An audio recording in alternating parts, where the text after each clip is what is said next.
Hi, hi teacher. Hi, how are you? Yeah, I'm good. How are you? Good. Yeah, I'm Yeah, good, thank you, Fuan. Yep. yeah, How's your week so far? yeah. I'm quite busy, but because of rain, so maybe I always have to stay at my office longer than usual. Because Really, is that yeah, because of the rain, the flooding? yeah, flooding everywhere. Oh dear, that's no good. Yeah. Yeah, that doesn't sound fun at all. Mm. Yeah, how bad is it in what part of the city are you working in? I work. My office is close to the Juan Kim Lake. You know. Oh, Yeah. okay, yeah. Yeah. I see. Yeah, I know one game Lake. Yeah. How Sounds quite about bad. uh, I saw is you have many activity to support for the Yeah, we're yeah. trying to. I mean, I've been offering. I've had a few people, as well as myself, offering to shelter people who are affected by the flooding. Mm. So I'm offering that and trying to find ways that we can help people who've lost their homes and things like that. So yeah, so we're trying to. Well, as part of the reason I'm doing these classes is to try to help people who are in those situations. Yeah, Yeah, so hopefully we can get some help to the people in need. Um, it seems like a lot of it's in the countryside, though, isn't it? A lot of the worst damage is out in the rural areas, isn't it? yeah.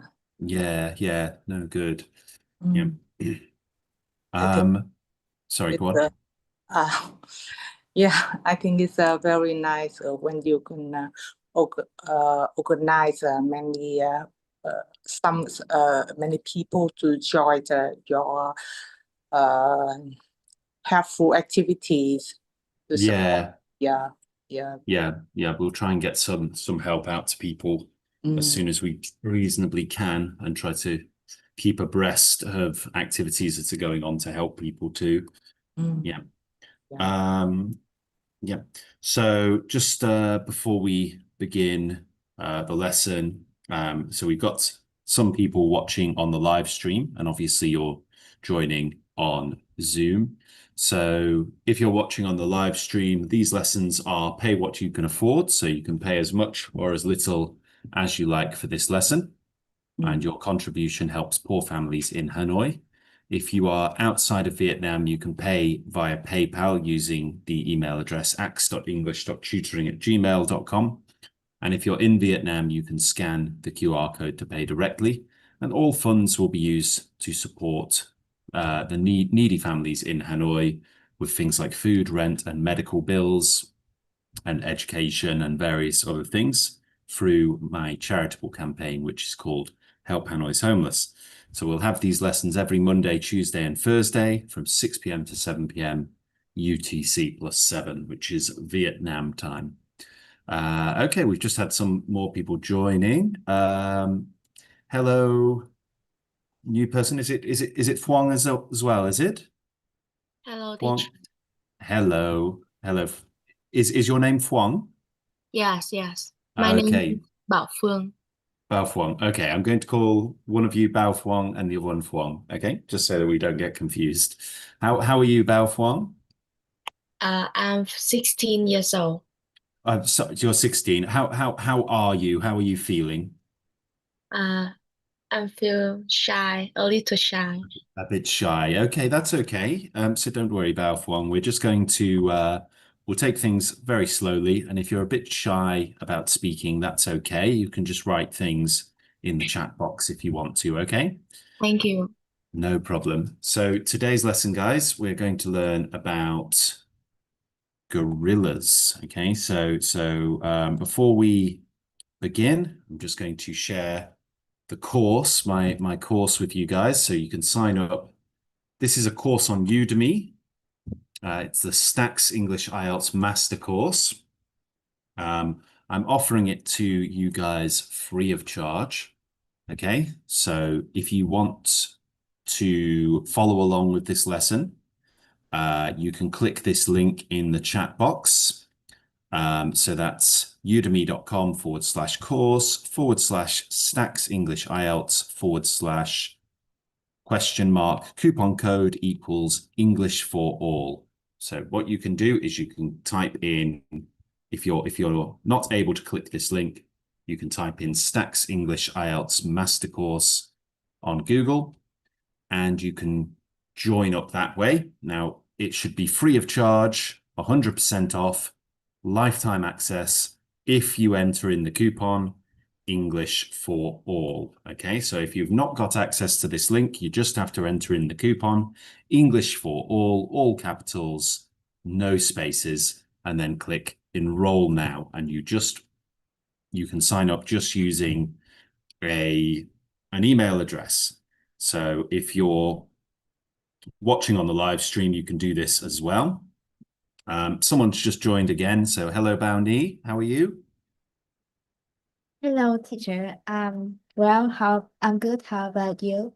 I'm very good, thank you. A little tired, but doing well. Thank you for joining.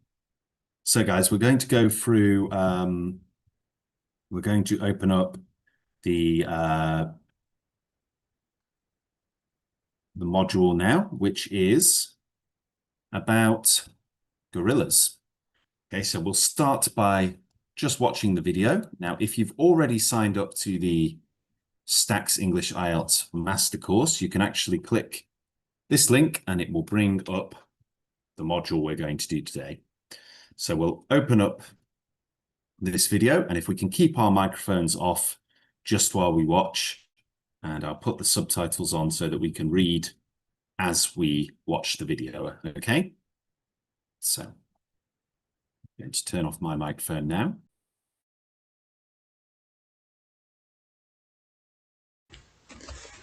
Gorillas are one of 3 groups of African apes.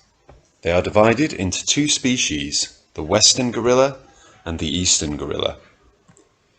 Gorillas may be aggressive when attacked or provoked, but they are naturally gentle. They are generally herbivores, which means that they eat plants, but they also eat insects. A gorilla's lifespan in the wild is between 35 and 40 years, although zoo gorillas may live for 50 years or more because they have more food and healthcare. Gorillas are large apes. They can be strong like chimpanzees and orangutans. An adult male gorilla can weigh up to 225 kilograms and stand 1.8 meters in height. Gorillas live in family groups called troops. They have a broad chest, wide shoulders, short legs, and long arms. They have black skin and hair. Adult male gorillas' hair becomes silver or grey on their backs as they become older. Because of that, older males are called silverbacks. Gorillas live in the rainforests in Central Africa.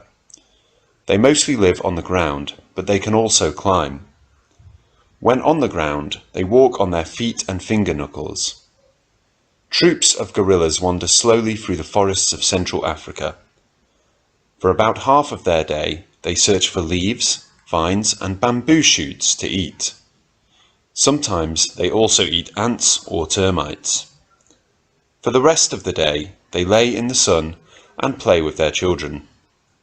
If another gorilla threatens them, the troop's leader, the silverback, protects them by rearing up and beating his chest. Although mostly vegetarian, they have long canine teeth or fangs that the adult male sometimes uses to fight each other for the troop leadership. Gorillas sleep in nests that they build on the ground. At the end of each day, each adult gorilla spends a few minutes putting together a soft, flat bed made of leaves, branches, and moss. The young gorillas sleep with their mothers. The gestation period of a gorilla lasts between 8 and 10 months. Gorillas almost always produce one offspring. Twins are rare. Gorilla babies begin to hang on to their mothers when they are only a few hours old and will continue to do so for the next 3 years.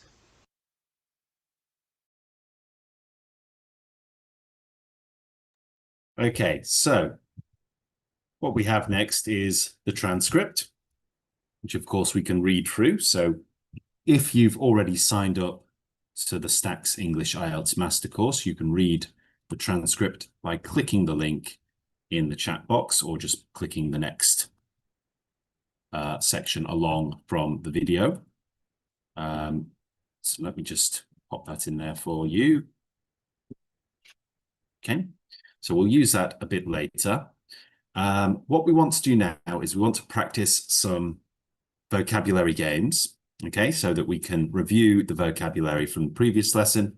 If you were not here in the previous lesson, that's okay. You can just watch along and learn the vocabulary, okay? So, first of all, we'll start with this game called Guess What? And we just have to try to figure out what the word is. Is it insect, gentle, or broad? So we have an adjective. So that gives us a clue right away. An antonym is narrow. So the opposite word is narrow. So if you want to say the word or write the word down in the chat box, and if you're watching on the live stream, you can type in the word that you believe it is as well. Any ideas what this word could be? I think it's broad. You are absolutely right. It is broad. Very good. So let me just get that. There, yep. So broad, a synonym of broad is wide, which is another vocabulary word that we have today. And the example there is the road stretched out across the broad valley. Very good. Next, we have a noun, and this is a long pointed tooth, such as the canine tooth of carnivorous animals, or the hollow grooved tooth by which a venomous snake injects its poison. So we're talking about something sharp, big sharp teeth. It's fang. It is a fang. Well done. Very good. The snake sunk its fang or fangs into its prey. Next, we have a noun, and the definition is, in biology, the most fundamental classification of living things. So we're talking about types of animals, different types of animals that can breed together and produce babies.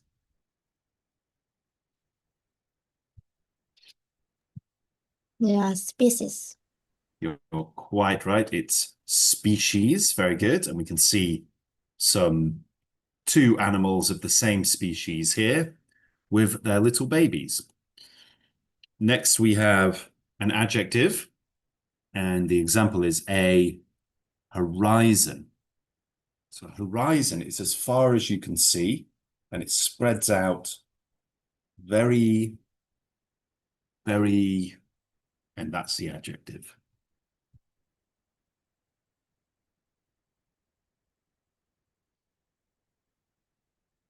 If anyone on the live stream wants to have a guess as well. A synonym is vast. It's wide. You are quite right. It is wide, meaning extending over a considerable or large area from side to side. Very good. Next, we have an intransitive verb. Now, this word isn't well known.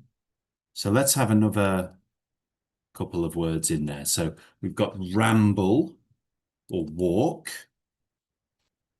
Look at the word. Wander. It is wander. Well done. To wander, to move about with no purpose, aim, or plan, or at no definitive pace. To roam. Very good. Well done, guys. Let's have some clues to help us out. Next, we have an adjective characterized by hostility in action. So hostility is when we are not very nice to people, forceful. So what could this word be? Aggressive. It's aggressive. Well done. Aggressive. So we've got some other terms here like militant. And an example, the small nation could not defend against its aggressive neighbor. Very good. We're doing well so far. Next, we have another noun, and we've got an image here of some trees, some leaves, vine plants. It's a rainforest. Yes, and we may also call it the jungle. So the rainforest is a dense forest of evergreens and heavy undergrowth in a tropical area that receives abundant rainfall throughout the year. So rainforest, very good. Next, we have a noun, and the definition is the child, young, or descendant of a particular parent or ancestor. So what does this mean?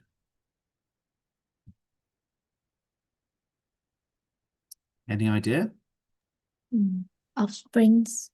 Very good. Just offspring. We don't need to pluralize it. So your offspring are your children, your brood or your spawn. We can see the picture here of the offspring, the babies. Very good. Next, we have a noun, and this is any of the rounded joints of a finger, especially the joint that connects the finger to the hand. It's a knuckle. It is a knuckle. Well done. And we have a silent K there, so we don't say the K, we just knuckle. Very good. Next, we have a verb. She, him with a gun. So this is when we aggressively demand something. Threaten. Breton, well done, guys. Yep, to declare intent to harm or punish. Very good. All right, we're flying through this. Well done. Great job. Next, we have a noun, and a similar word is bug. It's not the same as a bug all the time. Insect. It's an insect. Very good. So an insect has 6 legs and 3 segments of their body, a head, a thorax, and an abdomen, which we can see here. So often we will call insects bugs, but not all bugs are insects. So a spider, which has 8 legs, is not an insect. Next, we have a transitive verb, and a synonym is move. Can we guess the word just based on that? Wander. Wander, very good. Oh, No. okay. I was wrong. Apologies. I Yeah. thought it would be wander too. It's not, it's provoke. Okay, so we should go for more clues next time. Yeah. So to provoke someone is to incite a person to anger, annoyance, deep emotion, or action. So when we provoke somebody, we kind of encourage them to do something. And usually that's to do something bad, to do something aggressive. Right. Okay, very good. Next, we have a transitive verb, and the similar word is cultivate. So when we cultivate something, we sort of grow it, raise it, bring it up.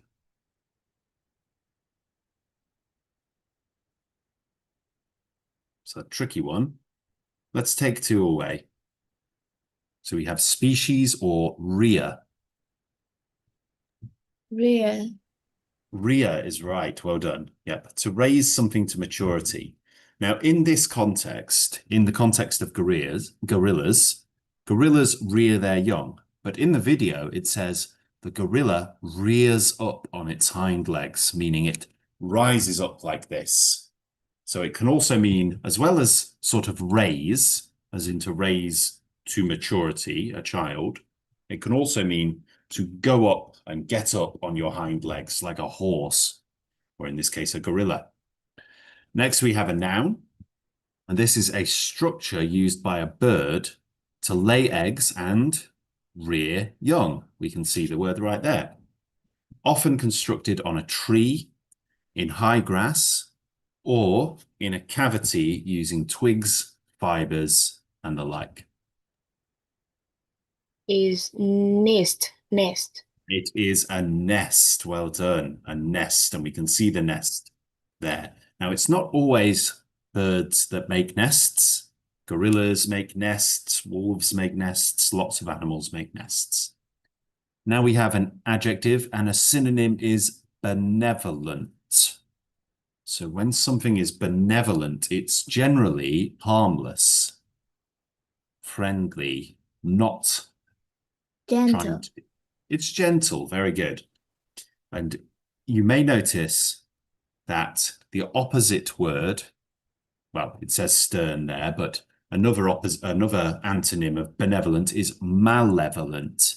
And you'll see that words like mal, anything with mal in it, is usually something bad. So you'll have words like malicious, malignant, or even the disease malaria. Mal means bad. And when we have words like beginning with ben, it's usually something good. Benevolent, benefit, beneficial, benediction. These all mean good things. So a benevolent person or animal is kind, sweet, tender, or at very least, harmless. Here we have another noun, and we've got the picture again. Is nest. It's a nest. Yep, very good. Well done. Next, we have a transitive verb, and a related word is toss. So let's have some clues, because that's not entirely clear, is it? So let's have a few clues. To raise to maturity Rear. is to rear or to raise up. In the case of the video there, to rear up, as in stand up. And next we have an adjective, and the opposite word is ferocious. That's the opposite.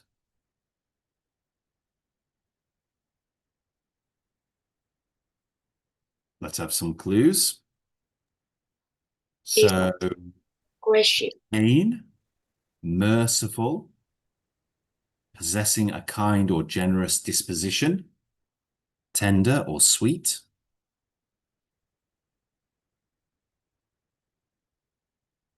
Any idea Gentle. anyone's got it there?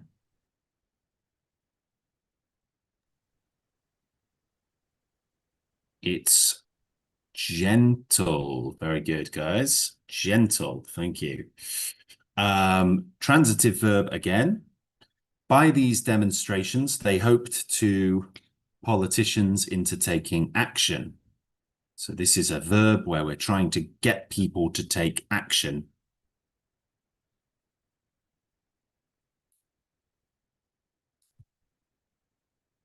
What does it mean? What is the word?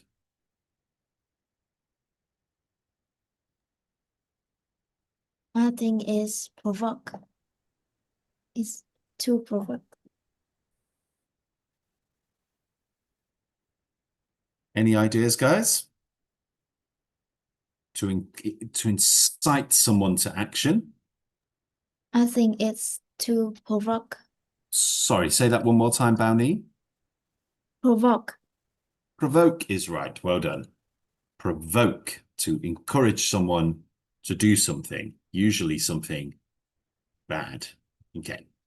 Well done, guys. That was great. What we're going to do now is we're going to try another game.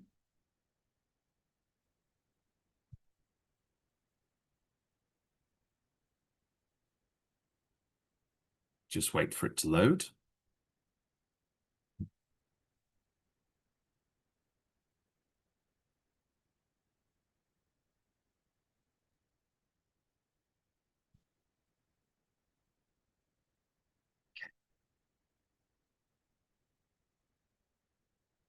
So whilst we're waiting for it to load, it's a good idea just to review the vocabulary bank on the Stax English IELTS Master Course.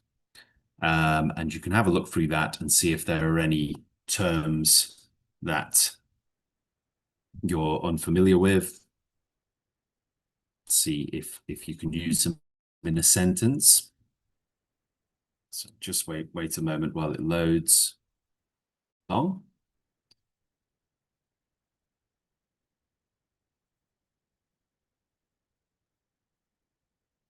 Okay, and we're back in. Okay. All right, you guys.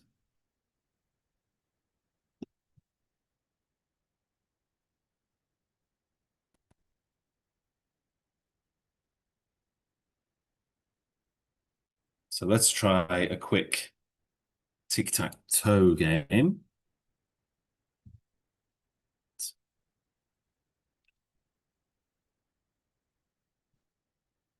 Okay, so this should be nice and easy, I think. We're going to start by choosing a square. So we'll have some letters across the top in bold. Let's make them a bit larger. Okay, A, B, and C. And then down the side, we'll have 1, 2, and 3. So can somebody choose a square for me? A1, B1, C1, A2, B2, C2. It's just a simple game of tic-tac-toe. B2, please. B2, okay. Right, let's do it quickly. So a dense forest of evergreens and heavy undergrowth in a tropical area that receives abundant rainfall throughout the year. It's a rainforest. Very good. Rainforest. Okay, could you choose another one?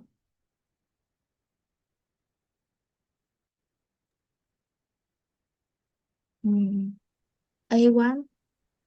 A1, sure. Okay, so to declare intent to harm or punish. Threaten. To threaten, very good. And let's choose one more to get 3 in a row. C3. C3, very good. A structure used by a bird to lay eggs and rear young. Is a nest. Great stuff, well done.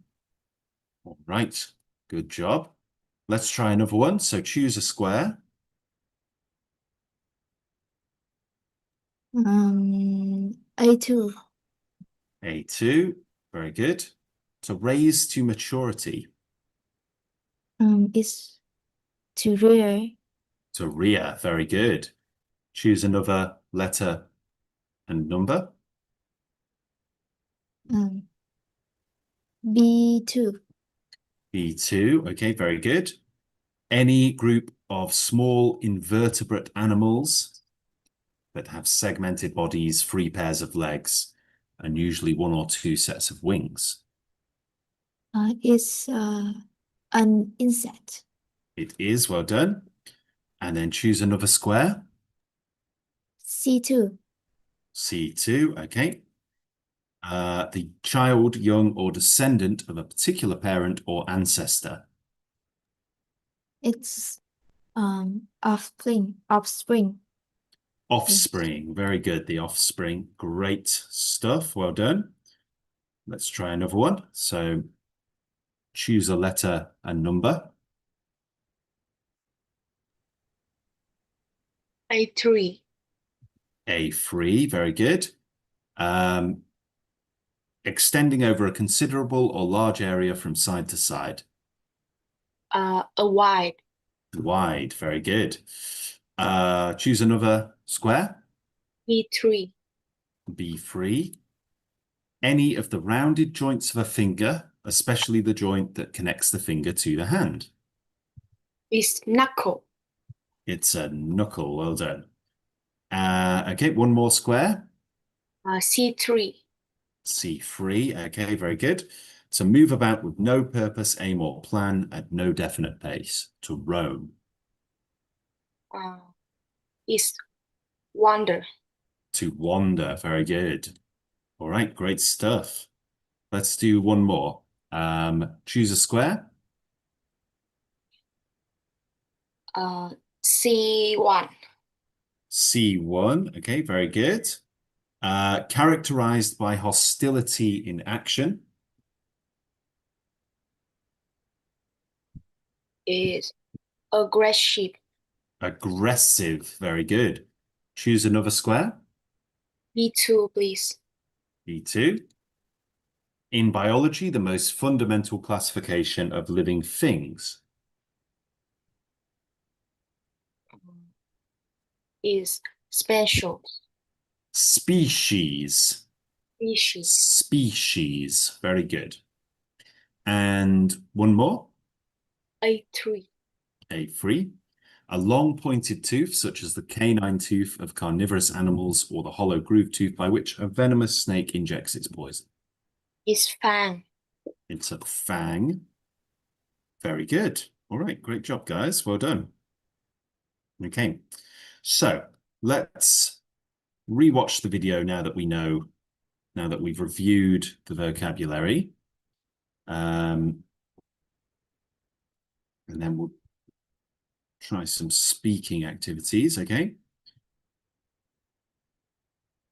So we'll rewatch the video quickly.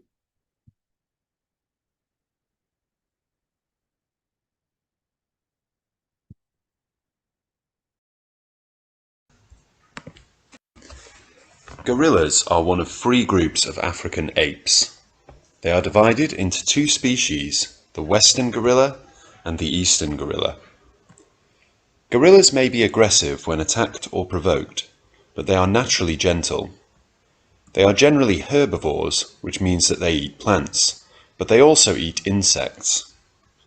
A gorilla's lifespan in the wild is between 35 and 40 years, although zoo gorillas may live for 50 years or more because they have more food and healthcare. Gorillas are large apes. They can be strong like chimpanzees and orangutans. An adult male gorilla can weigh up to 225 kilograms and stand 1.8 meters in height. Gorillas live in family groups called troops.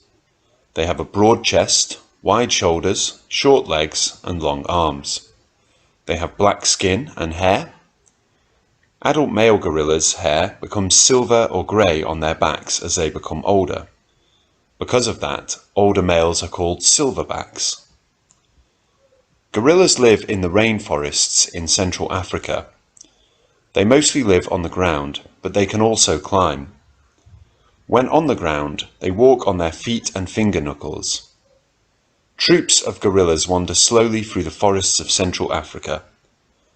For about half of their day, they search for leaves, vines, and bamboo shoots to eat. Sometimes they also eat ants or termites. For the rest of the day, they lay in the sun and play with their children. If another gorilla threatens them, the troop's leader, the silverback, protects them by rearing up and beating his chest.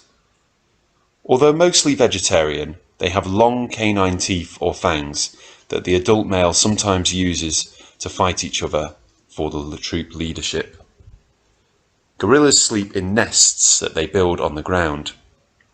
At the end of each day, each adult gorilla spends a few minutes putting together a soft, flat bed made of leaves, branches, and moss. The young gorillas sleep with their mothers. The gestation period of a gorilla lasts between 8 and 10 months. Gorillas almost always produce one offspring. Twins are rare.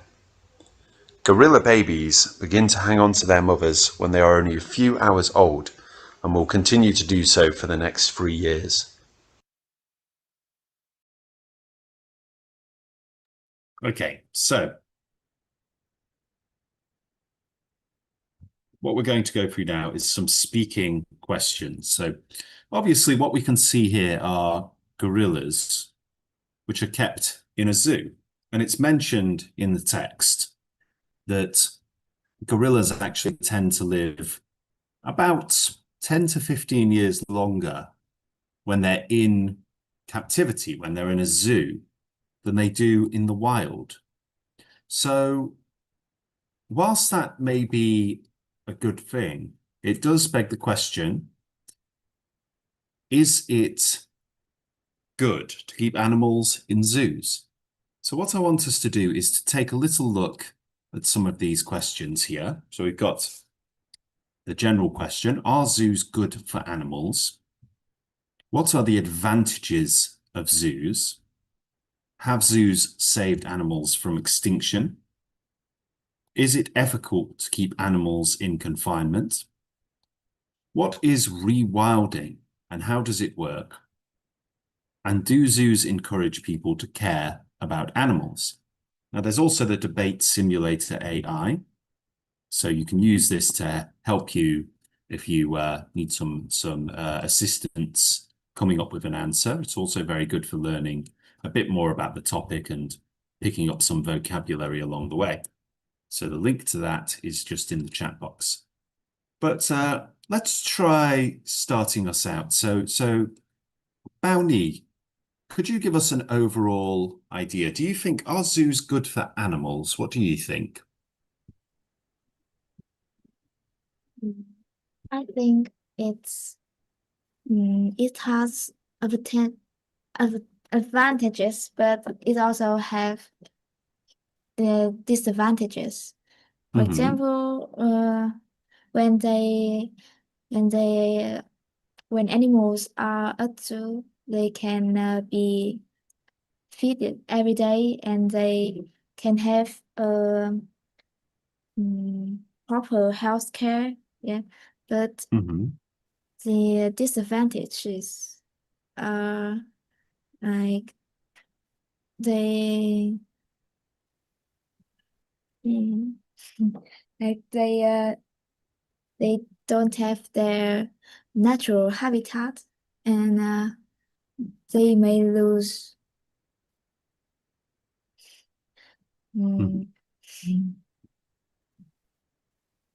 So there are some advantages and disadvantages. So just to give you some correction there on some of your grammar there. So when animals are at the zoo or in a zoo, they can be fed every day or they are fed every day. Yes. But they are not in their natural habitat. Yep, that's definitely true. Bao Huang, do you want to have a go at this question? Yes. Yep. So are zoos good for animals? What do you think? The first, I think do zoos help protect endangered species and support breeding programs. Yeah. Moreover, some zoos breed animals for entertainment. When animals live in zoos, they can forget how to hunt or survive in the wild. Okay. Yeah. Okay. So just bear with me one moment. Okay. So just to tidy that up a little bit. So zoos help to protect animals, help to protect endangered species through breeding programs. That's true. However, so rather than saying moreover, which would add to the point you made before, you're offering now an antithesis to that point, an opposite point. So, however, some zoos breed animals for entertainment purposes. So those are some very good points you've made there, Bao Huang. Bao Ni, you mentioned before that when animals are in zoos, they are not in their natural habitat. What do we mean by their natural habitat, and how can that affect animals generally if they're not in their natural environment?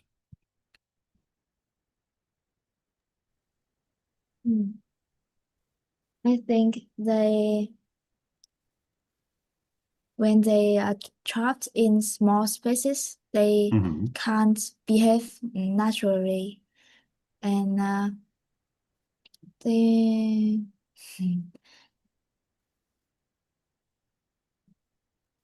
Okay, so when they are trapped in small spaces, they don't behave naturally.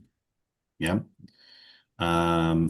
Yeah. So if you were here for our previous lesson about bear rehabilitation, it talks about how the bears used to scrape on the ground and walk around in circles and twist their neck and things like that. So it's not natural behavior. Very good. Bao Fuang, you mentioned breeding programs which help to preserve endangered species. Can you tell me about how those work? What's that and what does it do? I think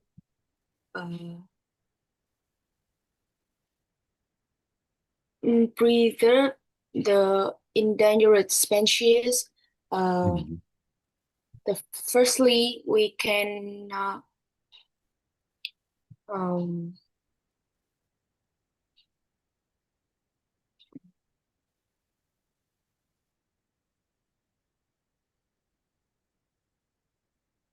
can I Well, have to think about it? yeah, absolutely. Yeah, yep. Bao Ni, how about you? How do breeding programs help to keep endangered species from extinction?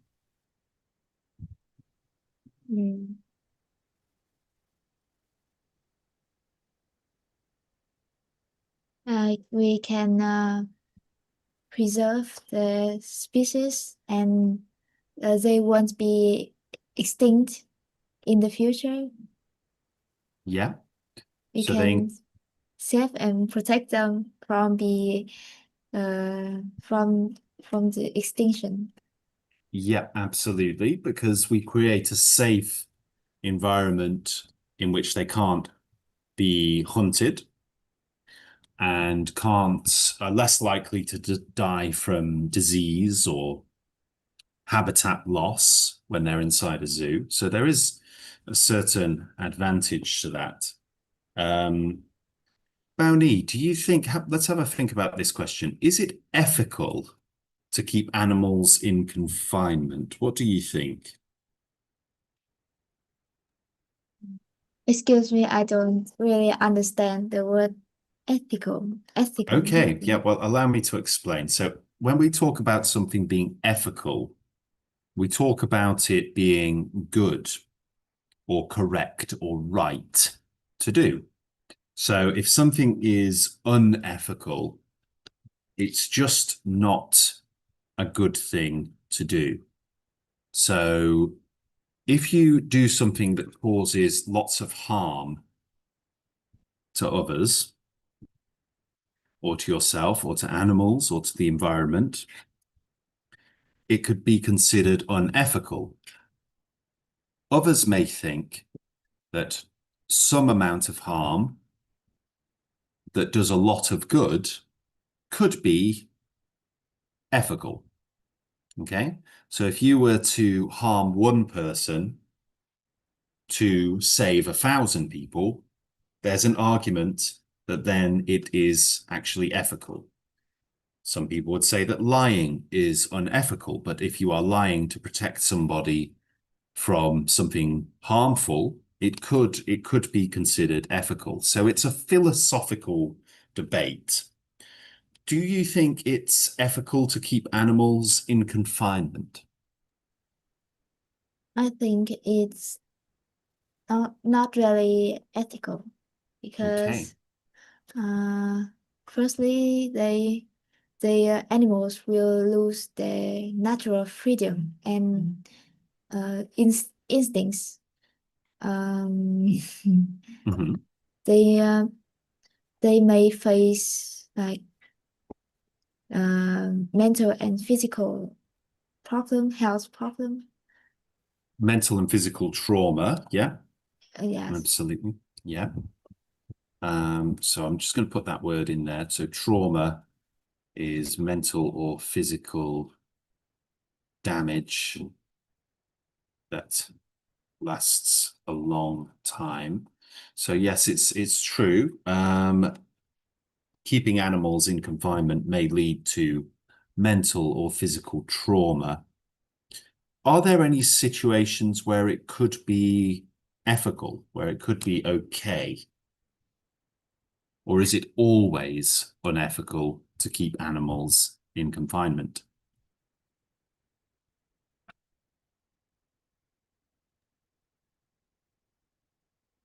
Mm. Mm. I don't think it's ethical. So you think it's never ethical to keep animals in confinement in zoos? Okay. Mm. All right.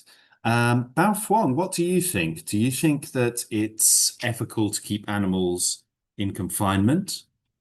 Or I do you don't think that's... I Sorry, don't continue. I don't think it, because when people keep animals in confinement, animals cannot lose freedom and natural behavior. Secondly, uh, them they can feel stress, boredom, and suffering. Uh, in the a few places, some zoos and parks keep animals mainly for entertainment and profit. Understood. So when animals are being kept in confinement for the purposes of entertainment and profit, it's almost certainly unethical. And not just for the reasons that you mentioned, such as animals sort of losing their natural instincts, not being presumably being unhappy, stressed, or traumatized. There are also other ethical considerations as well, such as, does it encourage people who see those animals in cages or animals that have been trained to do things like the orca whales at SeaWorld? Does it then make humans, or children especially, think that animals are nothing more than instruments for our own amusement? That's another question that we have. However, Bao Fuan, we have mentioned before that some animals which are in confinement have been saved from extinction through breeding programs and things like that. So how does that change the ethical question of animal confinement and zoos? Mm, You asked me this question. Have those? Yeah. Uh, I think. mm, I think yes, because zoos uh,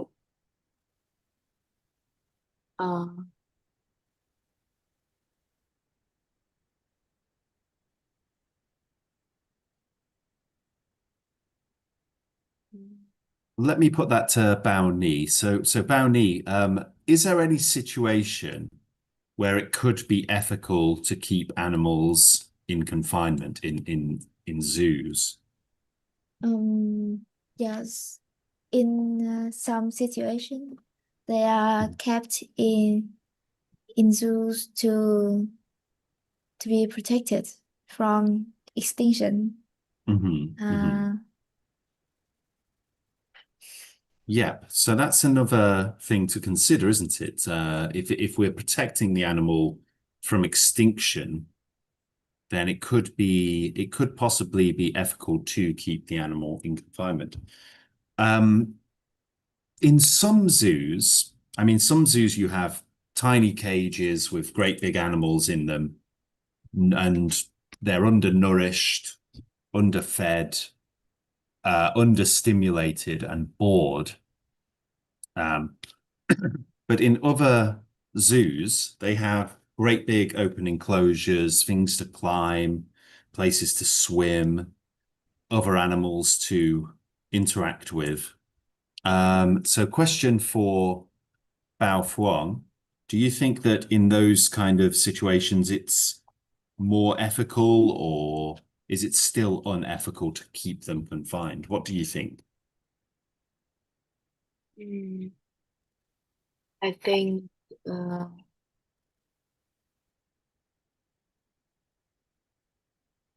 mm,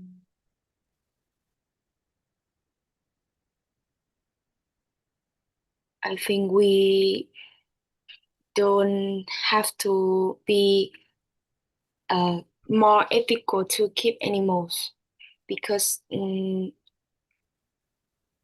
we be more ethical, we can the animals can be so uh,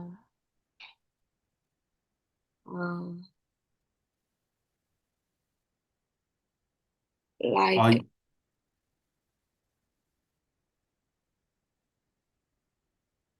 Are you saying that we even if animals are in a nicer enclosure, it's still unethical to keep animals in confinement? And to be ethical, realistically, we shouldn't have any animals in zoos or any animals in confinement. Is that what you mean? yes, maybe. Okay. Okay, so guys, let's move on to this next question. What is rewilding and how does it work? So does anybody know what this means, rewilding? Bao Ni, do you know? Actually, I don't really know. That's okay. Bao Fuang, do you know what rewilding is? I don't know too. That's okay. Well, let me explain it to you. So rewilding is when we take an animal and gradually reintroduce it to the wild. So the question, of course, is, well, if you want to rewild an animal, why would we take it into captivity in the first place? But the answer is this. If you take a chimpanzee or an orangutan and you take and somebody shoots the mother and leaves the babies behind, those babies will probably not survive on their own in the wild. And the reason for that is that they need to learn from the mother which food they can eat and which food they can't eat. And if they're not taught this, if they're not fed, if they're not looked after by the mother, then they can die. So when poachers go out and kill animals, quite often they leave orphan babies behind. And so when we take those orphans and put them in an enclosure which is similar to their natural environment and feed them and teach them how to survive in the wild, it may be that they can gradually be re-released into the wild when they're adults. And this is called rewilding. So let's have a think. Let's reframe the question now. So, Bao Ni, why do you think that in the context of rewilding, are there situations where it could be ethical to keep animals in confinement if it's for the purposes of rewilding? I think is in this situation is ethical. Okay, and why would it be ethical in this situation? When we rewind an animal, it can return to the wild and it is given freedom. Yeah. So the purpose ultimately is not to keep the animal for entertainment, but to actually repopulate the animal species. Bao Fuang, what do you think? Do you think rewilding could be seen as an ethical activity? Yes, I think rewilding is an ethical activity. Mm. In my opinion, rewilding is rewilding works like restoring habitats for animals, and Mhm. it connect different wild areas, so animals can move freely and adapt to climate change. Okay. Yeah. So it can actually help to restore previously damaged areas that have been damaged ecologically. Yep, very good. Let's move on to the last question. So, Bao Fuan, do zoos encourage people to care about animals? And let me add another caveat to that. Some people argue that seeing animals in zoos makes people think of them as nothing more than objects for our entertainment. Other people say that when children see animals in zoos, it's often the first thing that encourages them to go on to become a biologist or a conservationist or to do something related to helping animals. What do you think?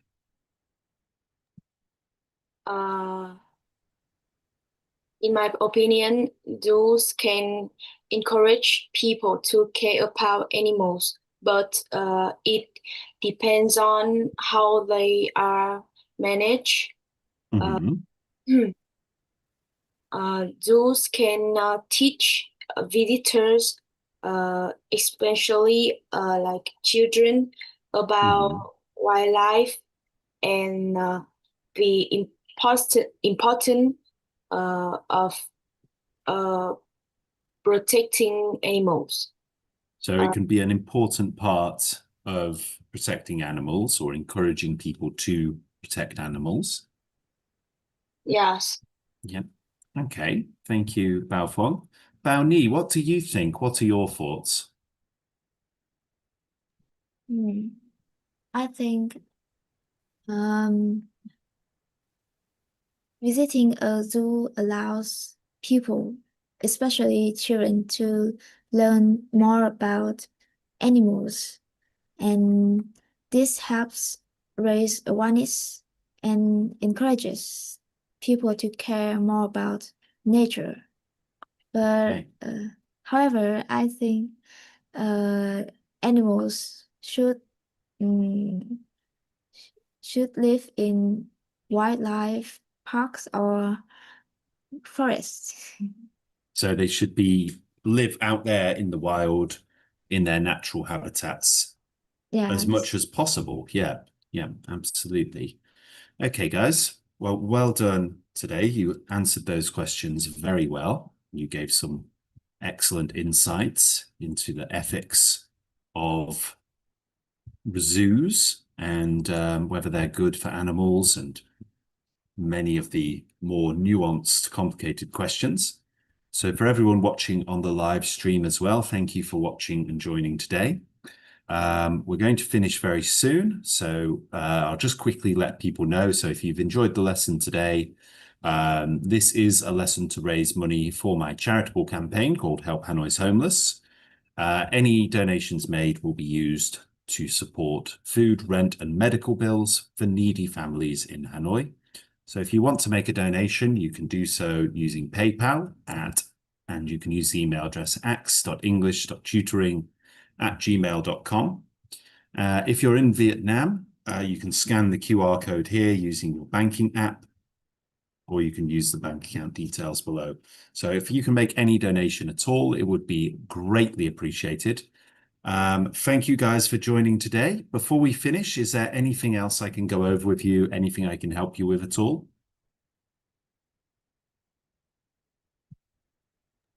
It's okay. Thanks. Okay.